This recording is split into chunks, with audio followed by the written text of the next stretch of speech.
What's up everyone, and welcome to our channel, or welcome back if you've been here before. Thank you so much for clicking on today's video. I'm super excited to make this one kind of last minute. I had a plan originally to talk about my feelings about Crescent City, but I decided that I'd prefer to do a book recommendation video, so that's what we're doing here today. So what I did was I asked people in our Discord community, which by the way is the best community ever, so if you want to join, the link's in the description box below. Come have fun with us in Discord. I asked them for some book video recommendation topics, and Elliot, a wonderful member of our Discord community, suggested that we have people come up with like crazy specific recommendations. So that's what we're going to be doing here, and I had a lot of fun making this and picking out books. So I hope you guys enjoy this and find some things to add to your TBR. If you haven't already, a like on the video is super helpful, and subscribing to our channel also is a good way to help us out, and we hope you come join us in Discord and just join our community. Alright, without further ado, let's get into the book recommendations. Alright, so the first one I have here is a book that makes you feel like you're on a beach but during a storm. So I actually picked out two here, and I'll explain why I picked these two books. The first one I picked out is called Clap When You Land. This is a This is a book told in verse. It's very good. I raved about this in 2021. I really enjoyed this book. The reason I picked it for a book that feels like you're on a beach but during a storm is because this book takes place half in the Dominican Republic and half in New York City. And the part that takes place in the Dominican Republic very much has like beach scenes in it, but also has a very stormy feeling. And there are some really sad scenes. This is a very thought-provoking book. I would say the most thought-provoking book that I read in 2021, but I also read Seven Husbands of Evelyn Hugo. But I would say this is very up there. Probably one of the most thought-provoking books I've ever read. Definitely took me by surprise. Basically, this tells the story of two sisters who don't know that they don't even know they have a sister until their father dies in a plane crash, which, by the way, this plane crash that this book takes place off actually happened. So I did some research on that and found out some things about the plane crash. But anyways, basically their father dies in a plane crash. He would split his summers between the Dominican Republic and his life in New York. So basically he spends 9 months out of the year in New York and 3 months where he would go to the Dominican Republic to visit his other daughter, but he would tell his family something else. So yeah, this is just a really thought-provoking book told in verse. It also has really good LGBTQ representation. I would definitely recommend you check this out. Definitely feels like you're on a beach, but during a storm. And the next pick I have for this is just strictly like vibes of being on a beach, but during a storm. I'm not really sure why I picked this otherwise, but Carnival. This book basically is about a girl who gets a ticket to a carnival type thing. I don't even want to call it a carnival because it's much darker than that. But basically, it's about getting a ticket to something that she's always wanted to go to, but it turns out to be much darker than that, which is kind of where I got the beach but during a storm vibes from. This is a really good book. I need to finish the trilogy, and there's a new spinoff series out now, but I really enjoyed this one. It definitely gives me those stormy but on a beach vibes. Okay, the next recommendation section I have is makes you feel sad, but also like you can achieve your biggest dreams. I also have two picks for this one as well. I picked my most recent read, the best book I have ever read, what was supposed to be this video's topic, but that is Crescent City by Sarah J. Maas. I'm gonna make a whole separate video about this book at some point. I just need to gather my thoughts because I just finished it. It is the best book I've ever read. It tackles so many different topics, but to stay on topic of this request, the reason I picked it for a book that makes you feel sad but also like you can achieve your biggest dreams, because the main character in this is a very sad human. She's went through I was gonna say but definitely is the hardest part of her life. Also has some of the strongest grief. She loses, this is not a spoiler, it's literally in the synopsis of it, but she loses her best friend. In this entire story, she is fighting the grief of that while also being a badass. And it is just so good, but it definitely makes you feel very sad, but also very strong, like you can achieve your biggest dreams. So yeah, that's why I picked Crescent City. It's technically not called Crescent City, that's the series name. And until the most recent one came out, that's what we all called it, but it's actually called House of Blood and Earth. Okay, the next one that I picked for that same topic is an Ember in the Ashes. This is another series that I really need to finish and really enjoyed when I read several years ago. I will definitely have to reread this before continuing on the series, but I just remember this having some of the saddest moments, but also some very big moments of like triumphant, like that's not how you say that word, is it? Triumphant? Babe. Mm-hmm. Triumphant? Triumphant? Is that how you say it? I wasn't listening. Oh, never mind. I'm gonna pick a different word. But this book definitely has some of the saddest moments, but also moments where the characters really prevail and go through some really difficult times and come out on top. But they don't come out on top as in like they're cheering and celebrating and feel like they've just conquered the world. It's like, it is part that, but also they still hold their sadness. Same with like House of Blood and Earth. It's like Bruce still holds that sadness while also achieving things. That's kind of how this book goes as well, and kind of how I interpreted that recommendation, where like the characters go through really hard things and they do come out on top, but also that sadness never leaves them. This is definitely a story that reminds me of that. Okay, steering away from some of the sadness, the next one is a book that you can read in one sitting, like Teens on Wattpad. Love that. Super specific, kind of comical. Really appreciate that recommendation. I actually picked 3 here. Really quickly, I picked Fence, the graphic novels, because I did read those all in one sitting. They are nothing like too complex. It's a graphic novel, so you get a lot from the art, which is very good. The story is very simple, but also really good. Can read it in one sitting, will want to read it in one sitting because there is suspense in the sports aspect of it. So yeah, definitely picked Fence. Reminds me of being a teen and reading Wattpad. It gives me that same kind of feeling and definitely those kind of vibes. So Fence to graphic novels.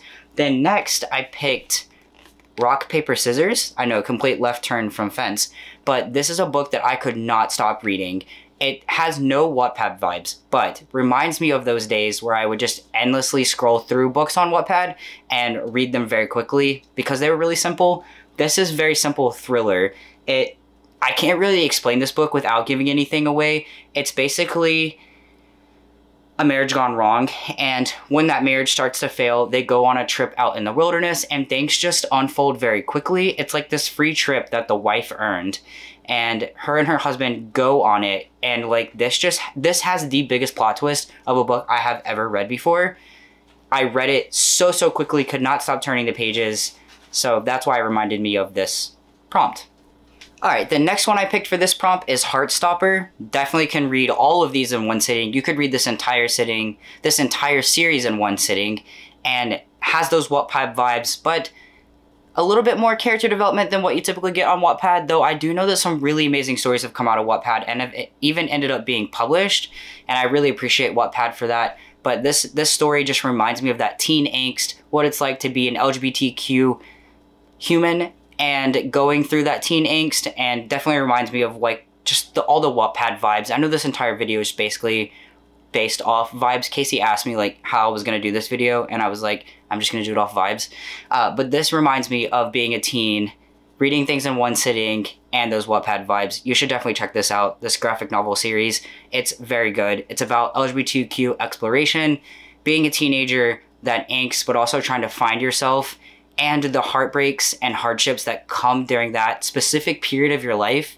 That in adulthood, we do get some of that, but it's mostly that feeling of being lost, not knowing what direction to go in, knowing who you are, but being scared of that because of society. So yeah, I definitely recommend you check this book out, or this series out. It's very good.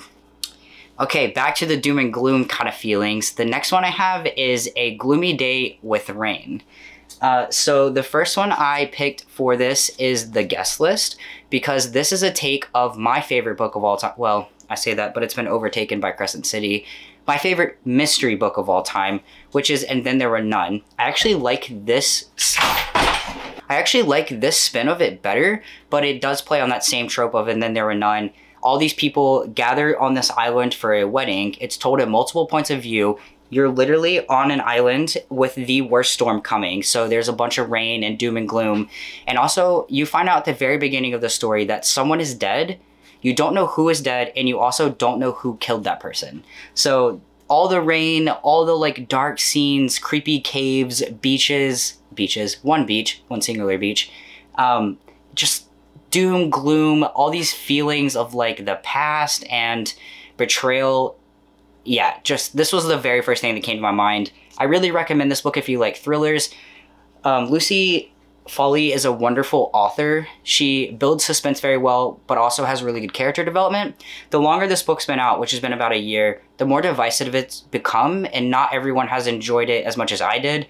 But this is a really, really good book. It's one of the books that got me back into reading recently, a year ago.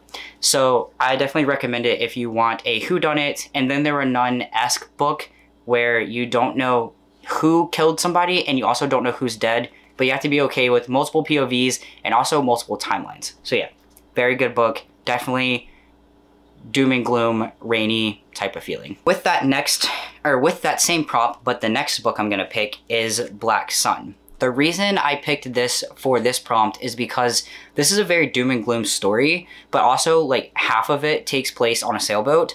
The other half takes place in like a kingdom, kind of. But it definitely is a very doom and gloom story that reminds me of a feeling of a gloomy day, but with rain. I don't have much else to say about that, except this is the start of what's going to be a trilogy. The next book comes out in April. This very much sets up a story. Not a lot happens in it. I mean, the ending is pretty epic, but not a lot happens in this one except for the world building aspects of the story. Has great LGBTQ representation. Is a journey type of book, but also it can be very doom and gloom at times and take place on a sailboat for like half the book. So hence the rain. Yeah, we'll recommend this one for if you want those kind of feelings. Okay, and the topic that kicked it all off, being a kid with ice cream stickiness on your face and not caring. So I took a really long time to think about this one. This one comes from Elliot, the person who suggested this video. And I took a long time to think about this one, and this is what I came up with. Elliot, don't kill me. All right, so I picked Vampire Academy, but before we talk about this, can we also acknowledge my wonderful tabs here? Like, look how nice that looks. Oh yeah. Okay, so I picked Vampire Academy for this one because I shamelessly pressed this book into anyone's hands who likes anything Twilight-esque or vampires or even fantasy, adult fantasy, YA fantasy. This is a YA book, but I think there are a certain section of adults specifically who want that same nostalgia from like Twilight, but in my opinion, better. This is a 6-book series. Yeah, 6 books, I believe, is in the first. There's also a spin-off series as well. So, but I feel kind of embarrassed when I talk about this book sometimes, which is kind of how I got that from the prompt of having ice cream stickiness on your face, but also I shamelessly press it into people's hands, so I really don't care. But yeah, this is a great vampire, dark academia, great adventure, YA fantasy. In my opinion, really good writing and character development, though a lot of people would strongly disagree with me on that. So I suggest you pick it up and figure that out for yourself. I really enjoyed it, but yeah, it can be embarrassing to talk about at times, being almost 27 years old, talking about the vampire era of books, but I really enjoyed the series. And you guys know that if you watch the channel, I talk about this quite a bit. And the next one that I picked for that prompt is just rom-coms in general, because sometimes I feel embarrassed talking about rom-coms and my love for romances, but also I really don't care, so I continue to do it anyway, kind of like a kid with stickiness on their face, but doesn't care. Yeah, so just, I picked rom-coms in general, broad selection of them, and I continue to explore that genre, not only rom-coms, but romance. So yeah, those are my picks for that one. Okay, the next one we have is a spring-themed book. So currently in the US, we are coming up on spring, so I was asked to pick spring-themed recommendations. The first one I have for you is another book that I rave about, was on my top 5 books of last year. That is This Poison Heart. I picked this book for this prompt, A, because the next one's coming out this summer, I believe, I think June, but most importantly, because, look at this cover, how much more spring-themed can you get, A? B, her powers are all about growing plants. That is her power. She can take a plant that wasn't there and grow it into something beautiful. She can take dying plants, make them alive again. Hence the title. She can also take poisonous plants and grow them and make use of them. This is a very good book. If you want to hear more of my thoughts, I did a reading vlog on this book that was in this book was part of. I also talked about it in my favorite books of the year, but I picked it for the spring themed because spring is when plants come back to life. Spring is when plants come back to life from winter, which is exactly what she does, is bring plants to life. So that's why I picked this Poison Heart. Okay, don't kick me for this next one, but the last one that I picked for a spring themed book is actually A Court of Thorns and Roses. You guys know that I love this series so much. I have yet to finish it because I just want to savor it, but I'm gonna have to make that leap at some point because I love this series so much. I need to finish it. A Court of Mist and Fury was my favorite book of last year, but that's been overtaken by Crescent City. But anyways, back to the prompt. I picked this because the majority of this book, well, like 3/4 of it takes place in the spring court. And if you've read the book, you know what I mean. But for those of you who haven't, it takes place in an area where spring is the season. And it's really nice and pretty with lots of plants and flowers and growing things. The story is not like that though. The other half of it takes place, or the other 1/4 of it takes place in a far off city that doesn't have anything to do with that. But a lot of it does take place in this place called the Spring Court. So that's why I thought you guys would like it. I'm sure a lot of you watching this video already know what this book is about. But yeah, that's why I picked it for this one, is because it takes place in the Spring Court. And there's lots of nice flowers and plants. Dora, honey, I'm almost done. If you can just hold on for one more book recommendation and stop going into the crate with things and making a lot of sounds. All right, so the last super specific book recommendation topic I have for you today is fluffy goodness and wholesomeness. So I picked 2 books for this, though I could have picked a lot more, but I tried to pick books that didn't have a whole lot of sadness in them and were mostly just fluffy goodness. The first one I want to talk about, I've never talked about on this channel before, I don't believe. It's a book that you've probably never heard of, but it's called Second Chance by H.L. Logan. This is a female-female romance. It is about women who have already kind of achieved things in life, and later, like, they're in their 30s, early 30s, mid-30s, maybe even early 40s, and it's about second chance love and finding your sexuality and your sexual orientation later in life while also having achieved things and having a family and kids, navigating a divorce. It's a very, very good book. It's a very short read. You can probably get it on Kindle for like $5.99 or even less than that, probably like maybe $3.99, maybe even $2.99. So you have no excuse not to read it. It's very good. I read it many years ago. I've read it probably 4 times since, just because it is a quick, easy read and I love it so much. It is full of such wholesome moments and interactions, and just the story overall, it's just so fluffy and good. All right, so the last book I have to recommend for you for just wholesome, fluffy goodness is The Love Hypothesis. This would not be a recommendation video of mine if I didn't recommend you Stay Gold or The Love Hypothesis. This is a rom-com that takes place on a college campus. It is a tale of a student-teacher romance, but don't leave me just yet, because they are actually professionals. It's not like the same kind of student-teacher romance, though I've heard people say they're not going to read it because of that. So let me bring you back in and get you to read it, because they are adults, well into adulthood. They are professionals. This is their jobs. When you are a PhD student, so PhD student, PhD instructor, teacher of PhD candidates, I don't know how else to put that, but this is her job. She is a professional. She can make her own decisions. This is a very feminist story too. It takes place in a grumpy sunshine trope and on a college campus, has lots of coffee dates. It's just a very, very good story, very good rom-com. You guys know I love this book so much. It's full of lots of wonderful wholesomeness and just fills my heart with so much joy. So that's why I picked that one for this category. So if you made it to the end of this video, thank you so much for watching this entire video. Feel free to give me your recommendations for any of these topics. As always, thank you so much to everyone who watches. A special thank you to our patrons, and I'll see you guys in the next video.